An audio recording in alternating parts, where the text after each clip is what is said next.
My dog is getting fat, so when I tried to load a picture of him onto my custom operating system, I found that it was taking up too much memory. Lucky for me, other computer programmers already came up with solutions for efficiently storing image files using compression. So I can just use one of their existing solutions, like zlib, and use it to read the compressed data inside a PNG and load a picture of my dog easily. Well, that's it. That's the video. Thank you so much for watching. See you next time. Damn it, why did I have to call my channel Developed from Scratch? Now I gotta implement the damn thing myself. Alright, let's begin. I want to be able to read compressed files in my operating system. This is useful for images, since most of the well-known image formats such as PNG and JPEG use some sort of compression, but it's also useful for lots of other things. HTTP 2 and 3, video, audio, and actually most types of files out there can benefit from some type of compression. At the end of the day, our files are nothing but data. So by recognizing and using patterns in the data, we can reduce the amount of data that they use. There's a lot of different compression algorithms out there, but not all of them are the same. The main differences between them is that some of them are able to compress the data and decompress it without losing any information. This is called lossless, whereas some other ones produce a smaller file, but they lose a small amount of information, so they're called lossy. And at first, lossy compression may sound like a bad thing, since you lose information and it degrades the quality of the data being transmitted. But in some cases, such as with streaming, it's useful. And actually, the image that I'm showing here is exaggerated. Most of the times, the loss in quality is so small that it's not even noticeable for the average user, and it's a valid trade-off if it prevents stuttering or buffering. Actually, the picture on the left is a JPEG, which is a lossy format. And yeah, it may not look as good as the original picture, but it looks good enough. For the purposes of this video, I will be talking about lossless compression and specifically about deflate. And we're going to be focusing on decompressing data, not on compressing it. Although we need to understand how the compression works if we want to be able to reverse it. Deflate is the lossless compression format used by a lot of different file formats, so we can implement it once and then adapt it to more use cases in the future. So we're going to use it to read a PNG file, but then we'll also be able to use it to read HTTP packets, specifically HTTP 2 and 3. Also MP3 files, and most zip files. Now, deflate itself is not actually an algorithm, but rather it is a format that combines two different algorithms, LZ77 and Huffman. We'll learn exactly how these two work throughout this video, but let me give you a very simple explanation of how they work. LZ77 looks for patterns in the data, and especially repetitive patterns in the data, and replaces subsequent instances of it with references to an earlier occurrence, so you only have to store it once.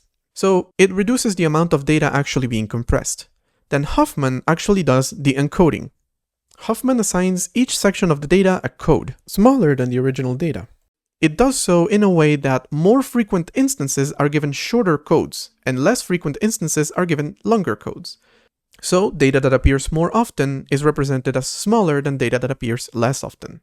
Deflate puts these two together. It uses LZ77 to reduce the repetition of sequences of data, and then uses Huffman to further reduce the data size. I heard they were also looking to implement middle out, but it didn't really work out. Something about rats. Not sure what happened there. So, let's visualize them with something that's maybe a little bit more human readable than just pixels on a screen. So we'll use song lyrics to Gnarly by Katseye. Gnarly by Katseye. There we go. So you wouldn't really do compression like this, but hopefully it makes it understandable. So I'm not going to show the full lyrics of the song here, because I don't know how copyright works in these cases and I'm honestly too lazy to research.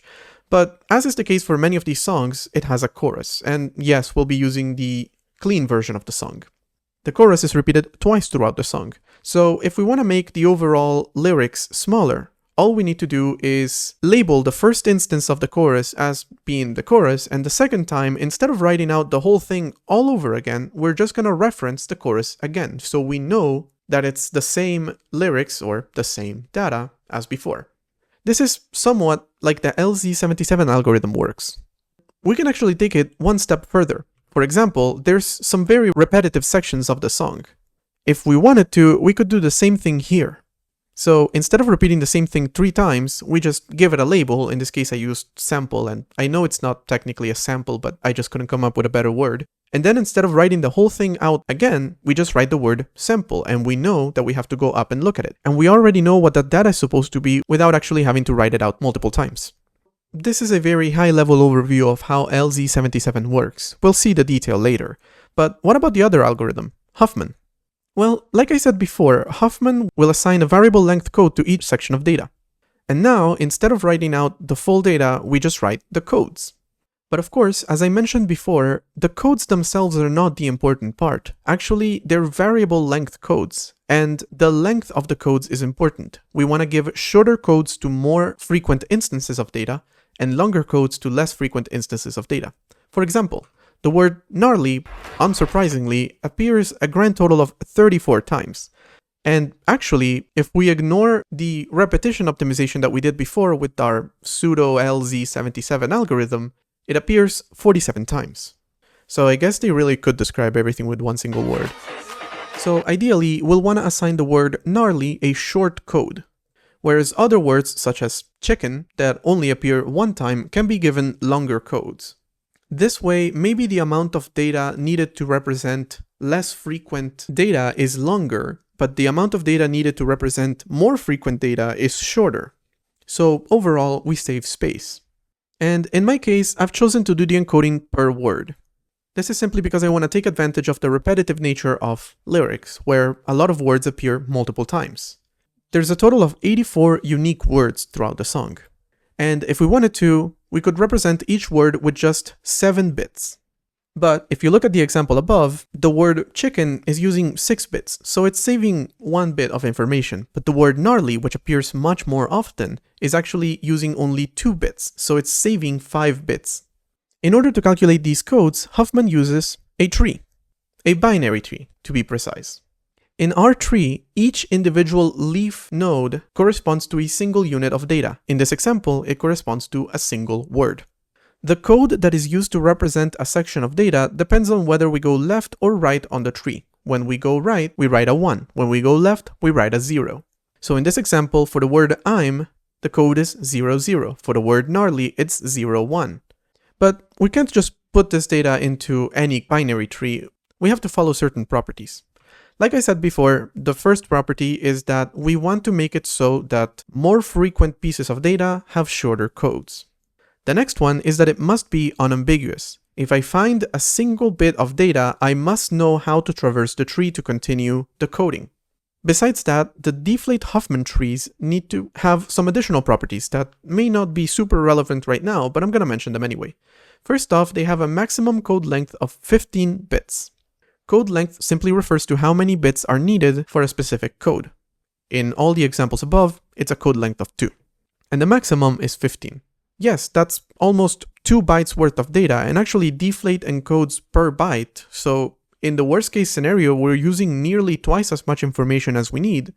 But like I said before, the worst case scenario is one that happens very infrequently.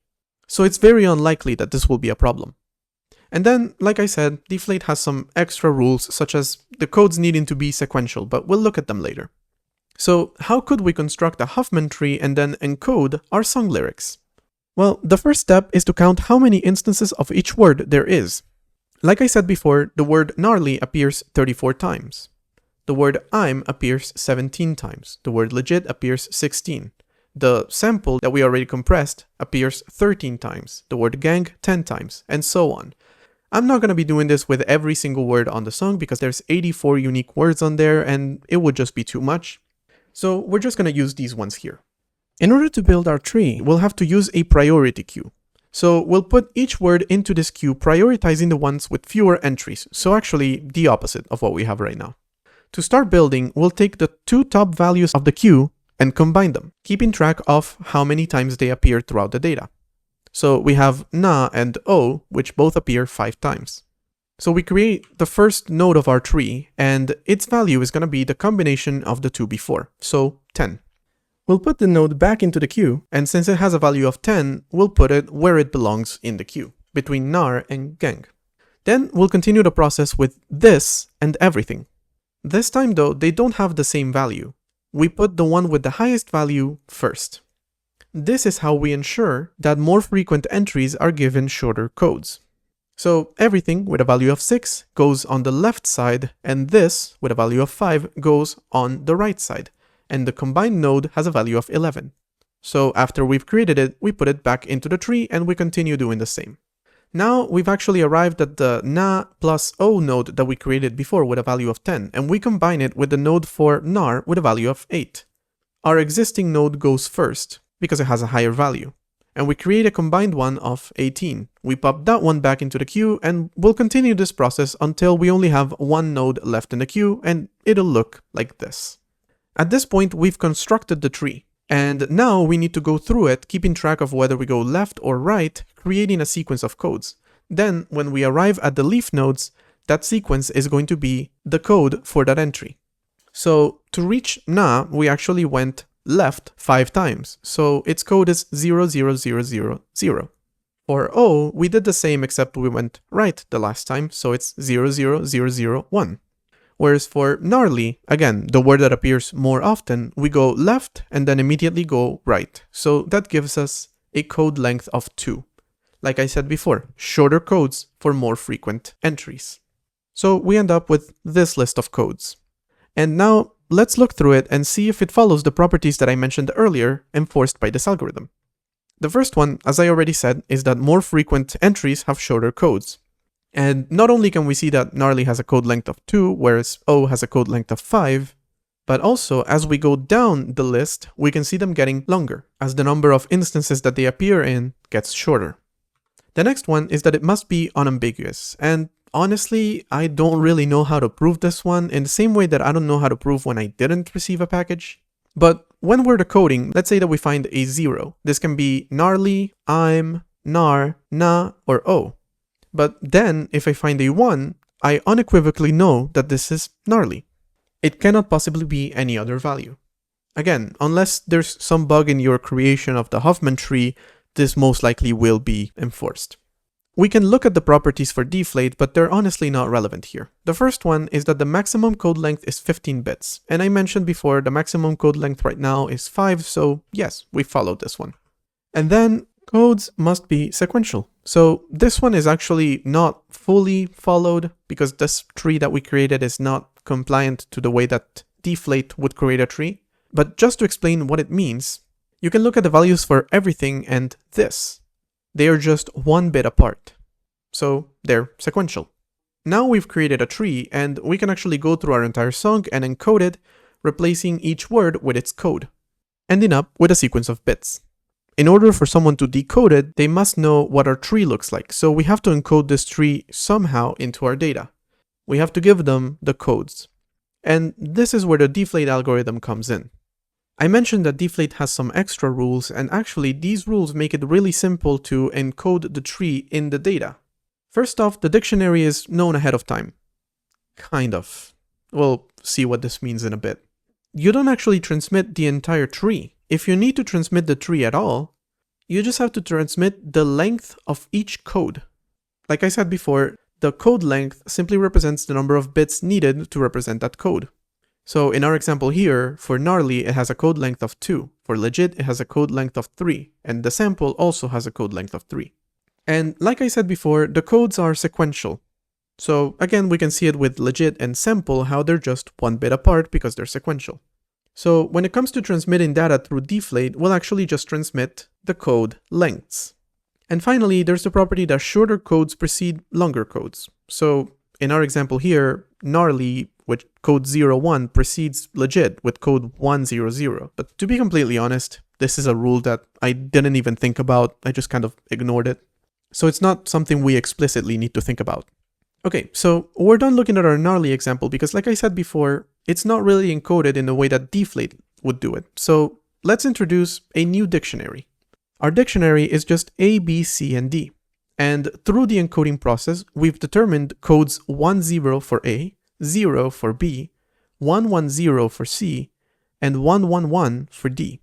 So we know that B appears much more frequently than D, for example, and A appears more frequently than C and D. But again, we don't actually have the codes themselves. We are given the length of the codes. So how do we decode without the actual codes with just the lengths? This is where the dictionary must be known ahead of time. The ABCD dictionary is not the actual Deflate dictionary. We'll see that one later. If both the encoding and decoding party agree that ABCD is the dictionary, then there you go, it's known ahead of time. all we're given is actually the sequence of code lengths. And we must find a way to decode this back into the actual codes. Well, to do that, we'll count how many of each code lengths there are, and we'll put that into an array called BLCount. In our case, the maximum code length is 3. Like I said, it's actually 15, but for this reduced example, it's 3. And there's actually 2 codes with code length 3. So for BLCount 3, we'll put 2. There's only 1 code with code lengths 2 or 1. So for both of those, we'll put just 1. And there's no entries in the dictionary without a code. To initialize this array, we'll have to set its first value to 0. So BLCount 0 is 0. Once we've calculated how many of each code lengths there are, we must apply this algorithm. We'll use a code variable as an accumulator, and like I said, we'll set BLCount 0 explicitly to 0. Then we'll iterate through the possible code lengths between 1 and 15, and each time we'll add the BLCount for the previous bit to the current code value and then shift that by 1, which is a binary way of saying multiplying by 2. That code that we calculated will be put into an array called nextCode. So let's see what this will look like. We'll begin with bits 1, so for the code length of 1, and the value of code is currently 0, and the value of BLCount 1 minus 1, or 0, is 0. So we're adding 0 plus 0 and then shifting that by 1, so that's just 0. For code length of 2, the value of code is currently 0, but the value of BLCount for the previous entry is 1. So we end up with a total value of 1, shift that by 1, and we end up with 1, 0, or 2. And for the code length of 3, our accumulator is currently 2. On top of that, we'll add the BLCount for the previous entry, so 1, and then we shift that by 1 bit, so we end up with 1, 1, 0, or 6. So with this code, what we've actually done is calculate the value of the first code for a specific code length. That means the first time we encounter a code length of 1 while actually reading the dictionary, which we will do in the next step, its value will be 0. When we encounter a value that has a code length of 2, its value will be 1, 0. When we encounter one with a code length of 3, its value will be 1, 1, 0. And actually, if we cheat very quickly and look at our dictionary, we see that the value for next code 1 corresponds to the value of B. The one for next code 2 corresponds to the value of A, and the value for next code 3 corresponds to the code for C. So let's not cheat, but we'll iterate through our dictionary and read the value of next code for the code length that we were given. This is how we actually do the decoding process. And when we do it, we actually increment the value after we're done reading it. So next time it will have a value higher by 1. This is why codes need to be sequential. So for A, the code, like I said, is going to be 1, 0. We'll increment it, but we're not going to read it again, so it doesn't matter. The same thing is going to happen for B. We're going to read a 0, we're going to increment it to a 1, but again, we're not going to read it again. For C, however, we read 1, 1, 0, and then we increment the value. So when we repeat the same operation for D, we'll read 1, 1, 1. And just like that, we've decoded our dictionary.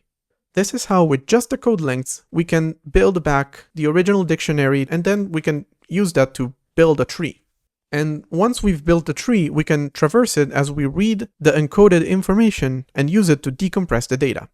For example, let's say that we're reading this information here. We read the first bit. It's a 0, so it tells us to go left on the tree, and we find a leaf node. When we find a leaf node, we're done with the decoding process and we output that value. So in our case, the first value is B.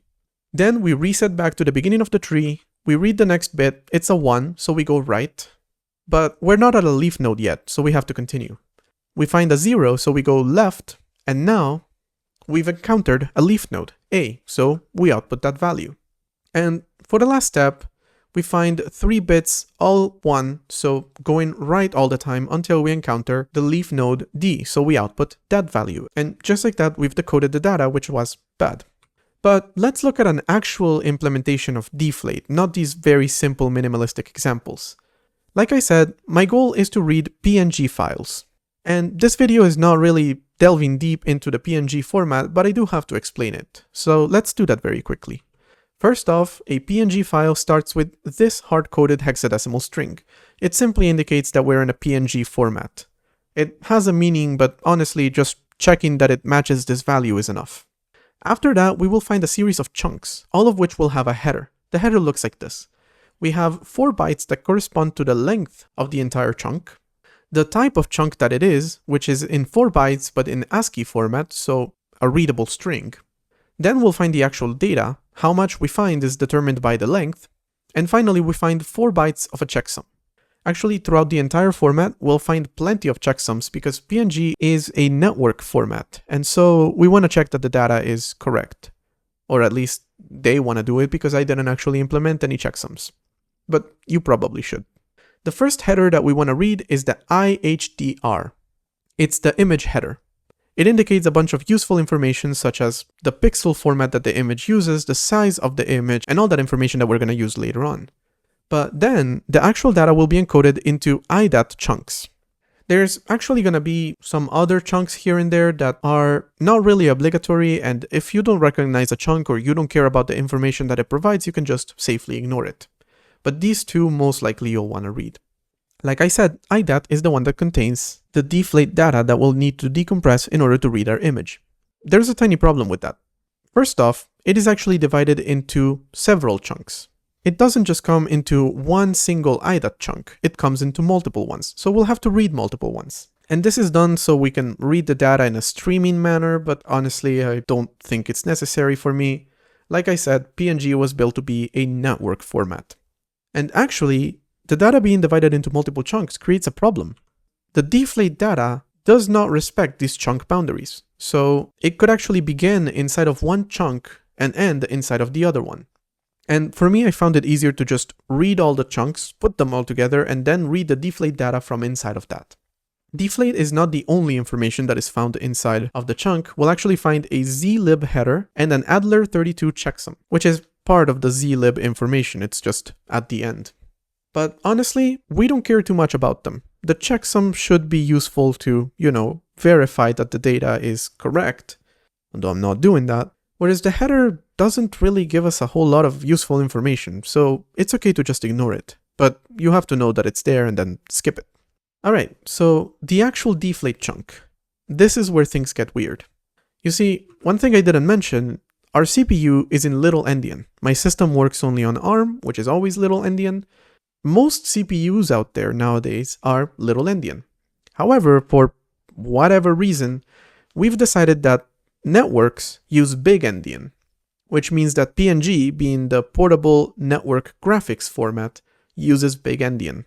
So already, every time that I've mentioned we read some kind of information, we've actually had to swipe the endianness. But this is not particularly complicated. But reading deflate, well, it's just insane. All we have to do to translate between the endianness that the CPU and the PNG format use is just swap them. There's even built-in functions to GCC to do that. But for deflate, it's gonna be a sequence of bytes, like all data tends to be. So we'll read them sequentially, left to right, if you will. But actually, deflate works on bits. You'll notice before how all the codes that I showed were variable length with a maximum of 15 bits, not bytes. So it's important to read individual bits, and, well, you read these backwards. So you start at the end of byte 0, then you reach the beginning of byte 0, then you move on to the end of byte 1, you reach the beginning of that one, you move on to the end of byte 2, you reach the beginning of that one, and so on. It's chaos. It just means we have to implement a function that is capable of doing this. It's just annoying, but once you've done it once, you don't have to do it every single time. And the first thing we want to read in a deflate block is actually its header, which is 3 bits at the beginning of the block, so at the end of the first byte of the block. Okay, so let's talk about what this header actually looks like. The last bit is the final bit. It indicates whether this is the last deflate block or there's more after this one. And the 2 bits after that, which when you're reading the data is actually the 2 bits before that, are the B type, the block type. Because it's 2 bits, it can have 4 possible values. The first one is 0, 0, which indicates that this block is uncompressed. What do we do when this block is uncompressed? We skip the next bits, so we align ourselves back to a byte boundary. Then we read the next 2 bytes, which indicate the length of the data. The next 2 bytes after that are the ones complement of that length, again, for verification purposes. And then we read the amount of bytes that we were told by the length, and we copy them over to our output, and we're done. There's no compression involved. Then there's 0, 1, static Huffman. So this one actually uses the Huffman trees and actually internally the LZ77 algorithm. And to be honest, I haven't implemented it. If you know what I'm talking about, you know it's not particularly complicated, but there are some slight differences between this one and the next one, and I actually haven't encountered this one in any files that I've tried to read, so I just haven't bothered with it, although I probably should. Of course, I'll talk about the difference between the two in a bit. Let's talk about the next one, the dynamic Huffman, with value 1, 0. Well, here we will need to read a bunch of values, a 5-bit value called hlit, another 5-bit value called hdist, which we will find at the end of the next byte, a 4-bit value called hclen, where we will find 3 bits in byte 1 and 1 bit in byte 2, after which the data starts. You can see why it's so crazy. We'll see what all these values mean, but right now I'm just using it to illustrate how crazy it is to read bits from inside a deflate block. And finally, just for completion, there's value 1, 1, but this one is invalid, so it's probably an error if you read this one. There's static and dynamic compression using Huffman. The difference between the two is essentially that the dynamic Huffman encodes the tree that it uses for decoding, whereas the static Huffman uses a pre-agreed upon hard-coded tree. We'll see how dynamic differs from static in a bit, but let's just skip that part and talk about what the tree actually looks like, the alphabet of Deflate. It's 3 trees. The first one is a literal byte tree. Whenever we're reading this tree, we reach a leaf node while decoding data. Well, the value of that leaf node is just the value of a byte. Like I said, Deflate works over bytes of data. So when we reach one of these values, that's the byte value that we output. Then there is a length tree and a distance tree. So these are the ones that actually power the LZ77 algorithm. So let me explain it again using the song lyrics. You'll remember how I said that since the chorus happens twice, we only need to write it out once and then the next time just reference it. This is how it works, but of course we must know how to reference it.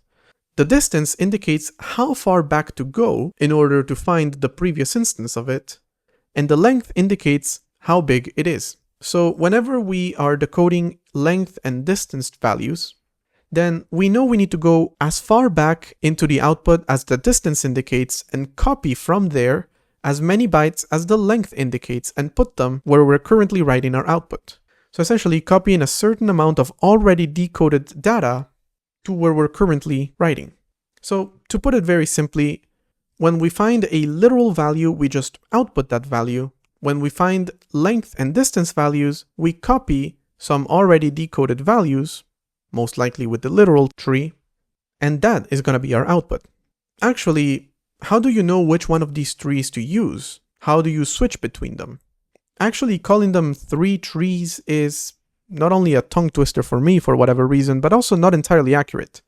You see, the first 2 are combined into the literal length tree, and it works like this. It has an alphabet of values between 0 and 255, which, like I said before, are the 256 possible values of a byte. Then there's value 256.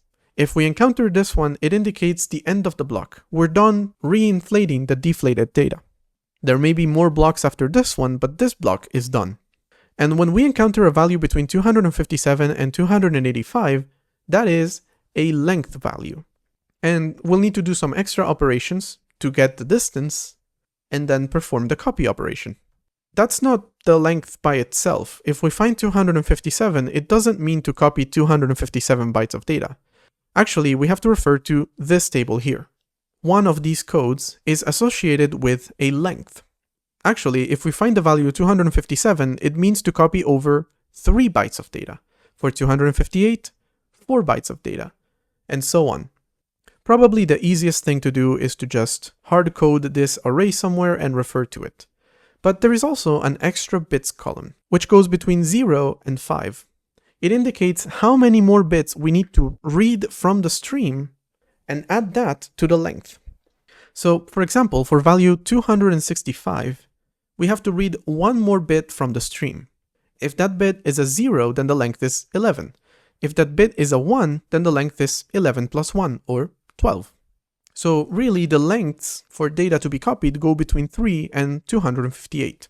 And okay, so the literal and length tree are combined. So by just going through this tree once, we can find either a literal value, the end of the block, or a length value. But what about distance? When we find a length value, we read that plus the extra bits, depending on the value that it has. Then we switch over to the distance tree. And the distance tree works very similar to the length part of the first tree. So its codes go between 0 and 29, and it uses between 0 and 13 extra bits. Again, with distances hard-coded by the table that I'm showing. So if, for example, while traversing it, we find value 4, we read one more extra bit, and then the distance that's been determined is either 5 or 6, based on the value of that extra bit. And now we've decoded both the length and the distance, so we go back into our output by the amount specified by the distance, and we copy the amount specified by the length. Then we reset back to the beginning of the literal length tree, and we start the process all over again until we find value 256. I feel like that was a lot, so let's look at a specific example. We want to decode this string of bits over here. And we have the literal length tree and the distance tree. We begin with the literal length tree at the root of it. So we read bits until we reach a leaf node. In this case, 0, 1 is a leaf node, and it corresponds to value 5. This is a literal value. So in our output, we'll just write 5. And let's assume for the sake of it that we've already written some previous data, but we don't care what it is right now. We'll reset back to the beginning of the literal length tree and again do the same thing. We'll read 1, then 0, and we'll reach a leaf node, which corresponds to value 265. This is a length of 11 plus the value of 1 extra bit.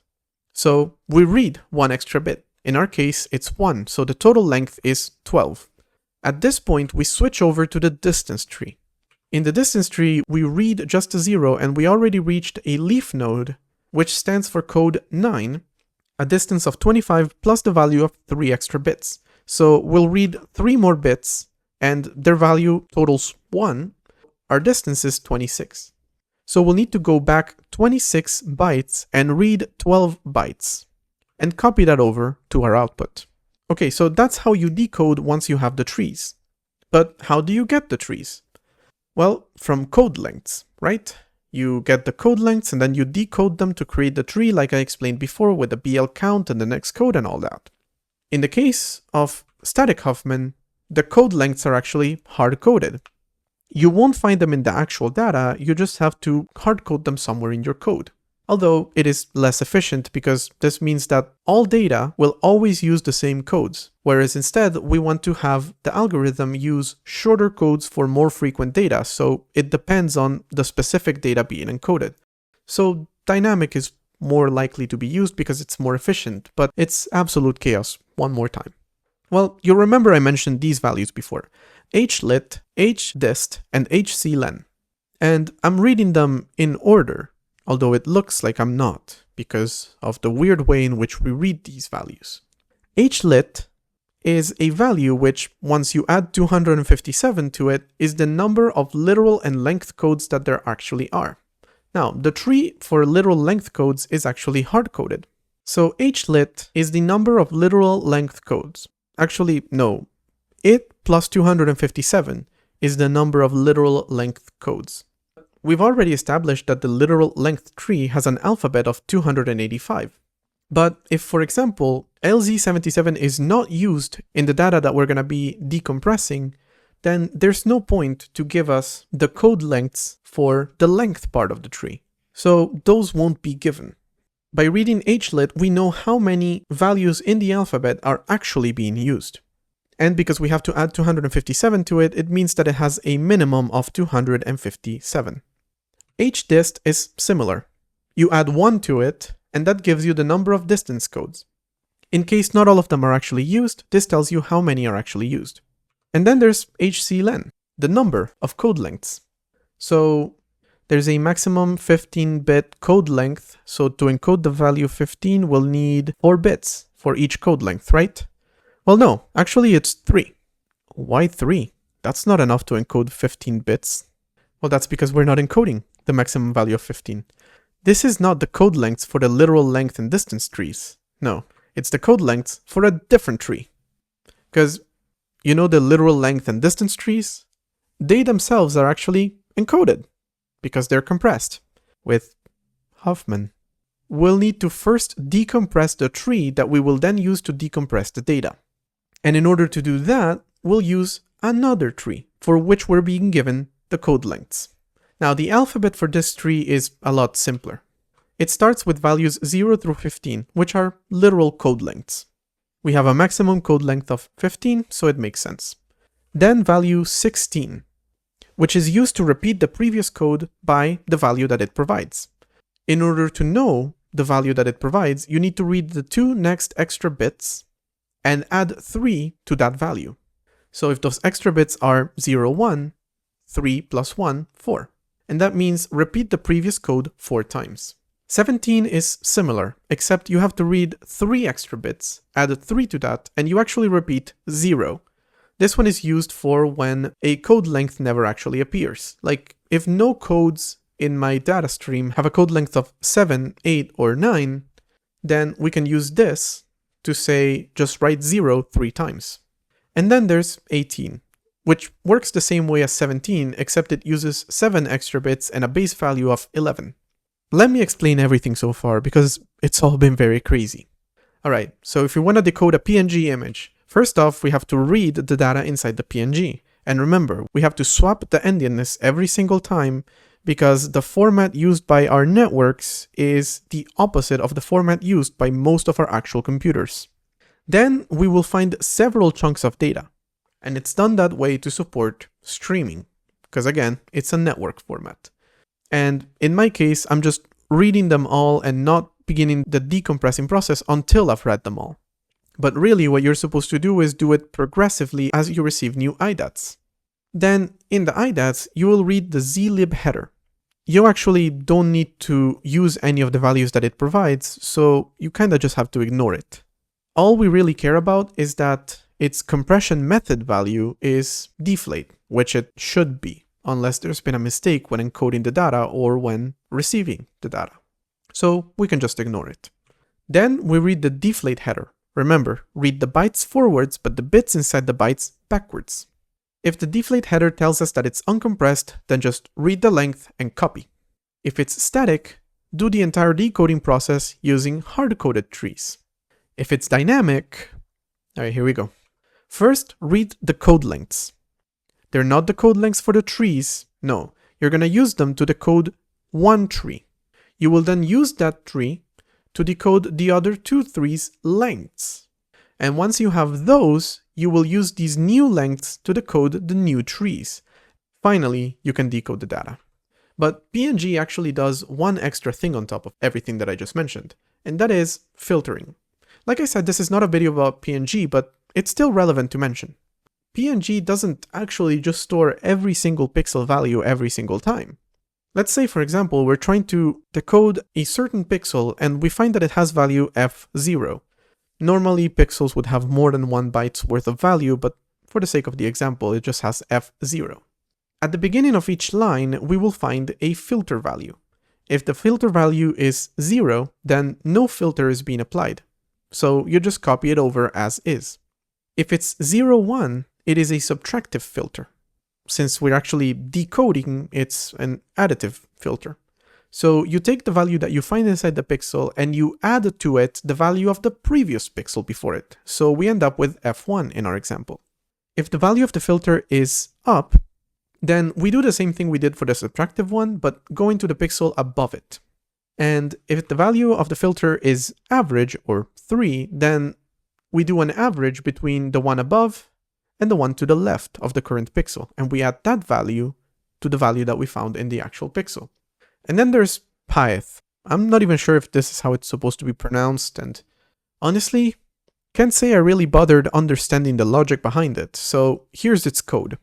Essentially, it just uses the pixel above the current one, the previous one to the current one, and the one above that, and chooses which one it is better to use and then adds that to the final pixel.